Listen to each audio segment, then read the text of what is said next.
Fala, pessoas! E aí, tudo certo? Tudo tranquilo? Hoje é dia de mais uma aula de biologia, beleza? Mas assim, antes da aula começar, eu preciso da tua ajuda. Vai logo se inscrevendo aí no canal, deixa um like aí nesse vídeo e compartilha esse cardume com os amigos, para esse cardume ficar cada vez maior, porque assim, toda vez que ele cresce, eu consigo ajudar mais pessoas como você, beleza? E assim, o tempo que tu me ajuda é o tempo em que eu vou tirar essa máscara, porque é melhor de dar aula sem máscara, tá? E é o tempo da vinheta. Roda a vinheta, menino!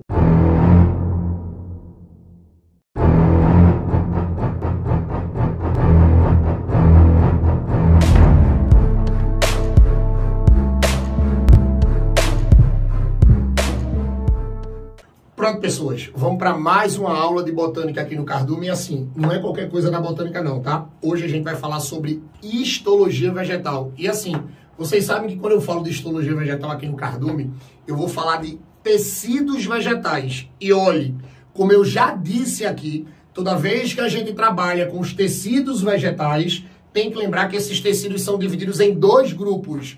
Os tecidos meristemáticos, tá? E os tecidos adultos ou permanentes. Ei! E lembrando daquele segredo de outras aulas, tá? São os tecidos meristemáticos que formam os tecidos adultos. Pronto, falei de novo. São os tecidos meristemáticos que formam os tecidos adultos. Agora, qual é o detalhe? Eu vou falar, presta atenção, de todos os tecidos adultos? Não. Agora, a gente vai trabalhar um tecido adulto chamado de floema ou líber. Lembrem que dentro dos tecidos adultos tem um grupo que a gente chama de tecidos vasculares ou tecidos de transporte. E dentro desses tecidos vasculares ou tecidos de transporte, a gente vai trabalhar com o xilema e o floema, sendo que agora a gente vai trabalhar com o adulto floema, que também pode ser chamado de líber. Lembrem que esse cara é um tecido adulto vascular. Beleza? Aí o que é que eu preciso que vocês não esqueçam mais do floema ou líber? Se liga, ele é um tecido mais externo, tá? E quando a gente fala que ele é um tecido mais externo, é levando em consideração, tendo como referência a posição do xilema e do floema. Lembrem que o xilema é um tecido vascular mais interno. O floema é um tecido vascular mais externo. Então, quando você vai olhar a posição dos tecidos vasculares no corpo vegetal, o xilema é um tecido mais interno. O floema é um tecido mais externo, beleza? Outro detalhe importante. Além dele ser um tecido mais externo, ele é um tecido vivo. O danado floema ou líber é um tecido vascular vivo. Lembrem que o xilema é morto. O floema é vivo. Então, se vocês pegarem afirmações em provas por aí, dizendo assim, o floema ou líber é o único tecido vascular vivo do corpo vegetal. Perfeito, verdadeiro. Ele é o único tecido vivo. E assim, é até uma coisa lógica, tá? Se esse tecido é vivo, olha pra cá. É porque você vai ter células, você vai ter células vivas. E quando a gente trabalha com as células, as células do floema, lembrem que aqui eu vou ter uma célula chamada de elemento crivado,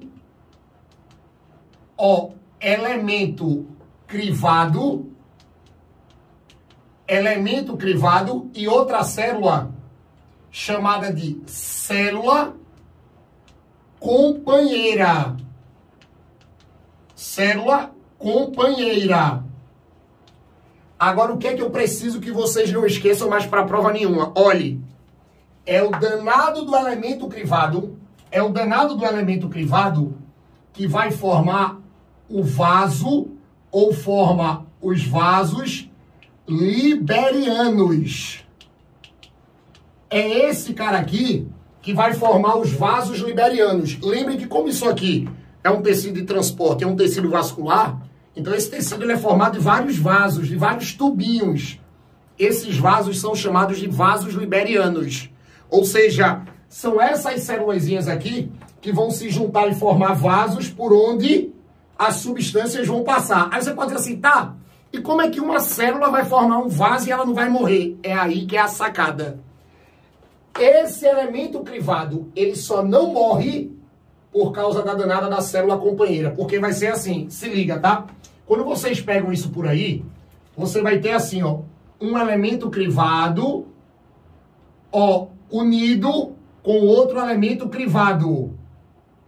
Você pode ver aqui, ó, um elemento crivado unido com outro elemento crivado. Tem um detalhe, tá? Quando você une um elemento crivado com outro elemento crivado, você vai formar um vaso liberiano ou, como as pessoas falam, tubo crivado. Aí você pode dizer assim, André, mas por que é chamado de tubo crivado ou elemento crivado? Se liga agora em mim, tá? Quando você faz a união de uma célula com outra célula, a danada da parede, a danada da membrana, que vai ficar sendo limite de uma célula para outra, ela vai apresentar um poro. Esses porozinhos aqui, ó, eles são chamados de crivos. Isso aqui é chamado de crivo. Esse crivo aqui, ó, olha para cá, é um poro.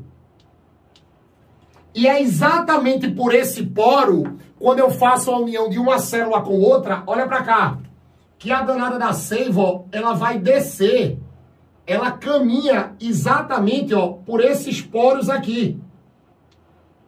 É por isso que vocês vão chamar essa célula de elemento crivado. É por isso que você chama essa célula de elemento crivado, porque quando você faz a união de uma célula com outra para formar um tubo crivado, para formar um vaso liberiano, entre uma célula e outra, você vai ter uma membrana cheia de poros. Cada poro é chamado de crivo. E um detalhe, tá? Se você pegar essa membranazinha aqui, se liga, e for olhar essa membrana, imagina que você dá um aumento nessa membrana, essa membrana você vai ver, ó, que ela é formada cheia de crivos. Aí, essa membrana que tem os crivos é o que vocês encontram também por aí como placa crivada. Isso aqui é a placa crivada. Então, o que delimita um elemento crivado do outro é uma membrana cheia de poros. É uma membrana cheia de crivos. E o nome dessa membrana cheia de crivos, tu não vai errar mais esse vestibular nenhum, monstro. Ei, olha pra mim. É chamado de placa crivada, tá? E um detalhe, para que essa danada dessas células, elas consigam fazer com que a substância passe por dentro delas, essa danada dessas células, elas vão perder o conteúdo citoplasmático e vão perder o conteúdo nuclear. Aí você pode dizer assim, Andrei, como é que essas células perdem tudo que tem dentro delas e não morrem? Como é que elas ficam vivas? É aí que tem a perfeição da biologia. Se liga, ao lado de cada elemento crivado que forma um tubo crivado, que forma um vaso liberiano, se liga agora, tá? Vê a perfeição. Você vai ter uma célulazinha que vai ser responsável em nutrir essas células que perderam tudo. Essa célulazinha que fica aqui do lado, ó, são essas célulazinhas que a gente chama de células companheiras. Ó, são essas célulazinhas que nós chamamos de células companheiras. É por isso que essas células aqui, elas têm esse nome de companheiras. Por que elas têm esse nome de companheiras?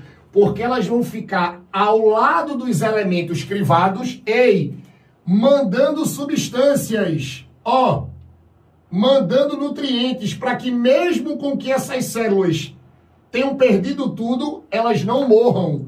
Então, quem faz com que os elementos crivados continuem vivos é a danada da célula companheira. Pode ter certeza que a função da célula companheira, como eu botei naquele desenho ali, é exatamente auxiliar. Ela auxilia o elemento crivado. Agora, auxilia ele em quê? No trabalho dele? Não, em manter ele vivo para que ele consiga fazer o trabalho. É uma perfeição, tá? É perfeito essa parte, fica ligado com isso, tá? Aí você pode dizer assim, tá, Andrei? Depois que tudo isso que tu falou, qual é a função do floema ou liber? Qual é a função dos vasos liberianos? Ei, monstro, olha para cá. É exatamente esse tecido que vai ser responsável pelo transporte da seiva elaborada. Lembrem que a seiva elaborada ela é também chamada de seiva orgânica. Ó, sabe por que ela é chamada de seiva orgânica ou elaborada? Porque ela é formada basicamente, ó, de glicose. E lembrem que essa glicose, ó, é produto da fotossíntese. É produto da fotossíntese. É por isso que a seiva elaborada também é chamada de seiva orgânica. Porque essa seiva orgânica, ela é formada basicamente de uma substância orgânica, que é a glicose. E lembrem que essa glicose é produto da fotossíntese. Então vocês vão dizer que o floema é o tecido vascular responsável pelo transporte do produto da fotossíntese, que é a danada da seiva elaborada. E um detalhe, tá? Quando vocês pegam esse transporte por aí, lembrem que esse transporte, ó, é a descida. Isso aqui é uma descida. Isso aqui vai ser uma descida, ó, das folhas, preste atenção, para as outras partes da planta, para outras regiões. Para outras regiões da planta. Beleza? Para outras regiões da planta. É uma descida. Ei, e essa descida tem um nome, tá? Essa teoria tem um nome. Isso aqui é o que a gente chama de teoria, ó, do transporte em massa. Isso é a teoria do transporte em massa. Não pode esquecer disso. Isso aqui vai ser a teoria do transporte em massa, tá? É a descida. Isso vai ser exatamente a descida da seiva elaborada. A gente não pode esquecer disso. A gente chama de teoria de transporte em massa. Tem gente que chama de teoria de Mush. Não tem problema, é só para ficar mais bonitinho. Beleza? Outra coisa importante. O danado do floema, ele pode ser classificado em dois tipos, em primário e secundário. E uma dica, tá? Usando o mesmo raciocínio do xilema, o danado do floema, ele pode ser classificado em primário e secundário, porque vai depender do tecido meristemático que forma ele. Lembre que isso aqui é um tecido adulto. Como isso é um tecido adulto, ele é formado de um tecido meristemático. Aí o que é que acontece? Se o danado do floema, se liga, ele é formado de um tecido chamado de procâmbio. Lembrem que o procâmbio, ei, olha para cá para não se perder. Ele é formado de ele é um tipo de tecido meristemático primário, TMP. O tecido meristemático primário, chamado de procâmbio, forma o floema primário. Porque se é um meristema primário, é um floema primário. Ei, o floema primário é encontrado em plantas que crescem verticalmente, não engrossam. Então veja, se a planta não engrossar, a planta só vai ter crescimento primário. Se ela só tiver crescimento primário, se liga, tá? Se ele só tiver crescimento primário, então ela tem um floema primário. Agora, se vocês encontrarem por aí o floema secundário, ele é formado por um tecido chamado de câmbio. Aí o danado do câmbio, ele é TMS, tecido meristemático secundário. Se o tecido meristemático secundário, mostra, olha para mim. Se o tecido meristemático secundário é o câmbio, então ele vai formar um floema secundário. Agora tem um detalhe. Você só encontra floema secundário. Se a planta engrossar, tá? Lembrem que planta de floema secundário é uma planta que engrossa. Não pode esquecer disso, tá? É uma planta que engrossa. Então, toda vez que vocês forem cobrados de floema, é isso aqui que vocês vão ser cobrados. Só um detalhe. Como isso aqui é um tecido mais externo, cuidado com o experimento que já apareceu nas provas, que é aquele anel de Malpighi, tá? Que é quando eles raspam um tronco de forma externa para mostrar a vocês que o danado do floema realmente é um tecido mais externo. Grave isso aí, tá? Tem muita questãozinha que mostra esse desenho, beleza? Tirando isso aqui, ó, tira um print agora, porque com isso aqui a gente fecha mais uma aula e vocês não erram mais nunca a questão de floema, beleza? Ó, e com isso a gente fecha mais uma aula de botânica aqui no Cardume, tá? Eu espero que vocês tenham gostado e eu espero que vocês já estejam inscritos no Cardume. Se não se inscreveu, ó, se inscreve aí no Cardume, dá um like aí nessa aula, pega essa aula e compartilha com os teus amigos, porque toda vez que tu me ajuda a fazer esse projeto crescer, ele fica mais forte. Aí eu vou conseguir gravar mais aulas para ajudar mais pessoas como você, tá? Ei, monstrinho, monstrinha, espero ver vocês aqui nas próximas, tá? Beijo no coração, viu? Valeu!